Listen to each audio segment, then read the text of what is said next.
दिनै जोङो गोदान दिल्लीयाव पार्लियामेन्ट हाउसआव भारतनि नखर मन्त्रि मानगोनां अमित शाह बिथांखौ जों लोगो हमो आरो दुलाराय बर' फरायसा आफादनि टीम आरो जोंहा सानै एमपि लोगोसेनो बिटिआरनि चिफ प्रमद बर' बिथाङाबो दङमोन। गुबै मोनथाम जाहोन दंमोन आरो बे गिबि बाथ्राया जाहैबाय जे दुलाराय बर' फरायसा आफादनि जि मिरुनि जुथुमा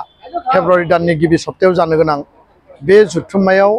भारतनि नखर मन्त्रि अमित शाह बिथांखौ जोङो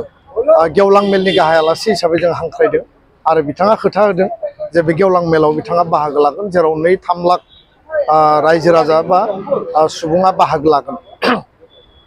नैथि बाथ्राया जाहैबाय जे बड'फा उपेन्द्रनाथ ब्रह्म बिथांनि मुङाव गोदान दिल्लीयाव जेरैबायदि गुबुन गुबुन गेदेमा सुबुंफोरनि मुङाव मार्क होनाय दङ लामा, दा बेबायदिनो इउएन ब्रह्म मार्क बा इउएन ब्रह्म माने फ्लाइओभार बा जायखिजाया मोनसे बिथांनो मान होनानै बे मुंखौ होनांगौ होननानै जोङो खावलायदों। सेक्रेटारियेटनि लेभेलावबो डिसकासनाव दङ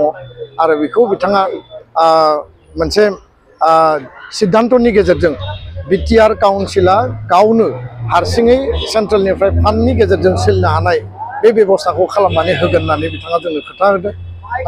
गुबुन फारसे कार्बि आंलंनि जि एसटि हिलनि मेटार 30 बोसोर जाबाय, जोंहा मोननै एकर्डआव बेयो लिरनाय दङ आरो हिलनि थाखाय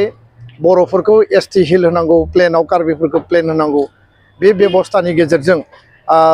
जि एसटि हिलनि मर्यादा कार्बि आंलंनि बे खोथाखौ जों बिथांनो प्लेस खालामबाय आरो बिथाङा बिनि सायाव मोजां डिसिसन होगोन होननानै जोंनो खोथा होदों। दा बेखायनो जोङो आसाबादि एनडिएफबिनि रिलेटेड जिखिनि जोंहा दाबिफोर दङमोन जों बेयाव दैखांदों। जेलाव थानाय एनडिएफबि जोंहा केस उइथड्र जानांगौ, जेलाव थानाय एनडिएफबिखौ उदां अख्राङाव लाबोनांगौ, केस उइथड्र खालामनांगौ, मार्टियार फेमिलिनो 5 लाख करि रां होनांगौ आरो रिहेबिलिटेसननि जि लास्ट पेकेज दङ बेखौ गोख्रै दिहुननानै होनांगौ। बे मोनब्रै दाबिखौ जों बिथांनि सिगाङाव लाखिदों। दा बेखायनो सेन्ट्रेलि फान्डेड जिखिनि इनस्टिटिउसन जोंहा 1500 कोटि थाखानि जि पेकेज, बे पेकेजखौ फाउन्डेसन ले खालामनाय बा बेखौ गायसननायनि थाखाय नखर मन्त्रि बिथांखौ हांख्रायनाय जादों आरो बे हिसाबैनो खोब गोख्रैनो जोंहा जिखिनि सेन्ट्रेल इउनिभार्सिटि बाखि इनस्टिटिउसन दङमोन, डेभेलपमेन्टेल पेकेज दङमोन, बेखौ जोङो मोनगोन होननानै जों आसाबादि आरो दिनैनि रायलायनाया जथेस्थ' ओंथि गोनां, फिथाइ गोनां जादों आरो बे मोनसे एक्सन अरियेन्टेड डिसकासन होननानै जोङो दिनैनि रायलायनायखौ जोङो गोसो गोरबोजों बरायदों आरो फोथायदों। गोजोन्थों। खेबसेनो रोखा फिननाय होदों जे फ्लाइओभार जा बा लामा जा मार्क बिथाङा बिनि थाखाय सिद्धान्त लानानै मोनसे अनार होगोन होननानै बिथाङा खोथा होदों। थामथिया जाहैबाय जे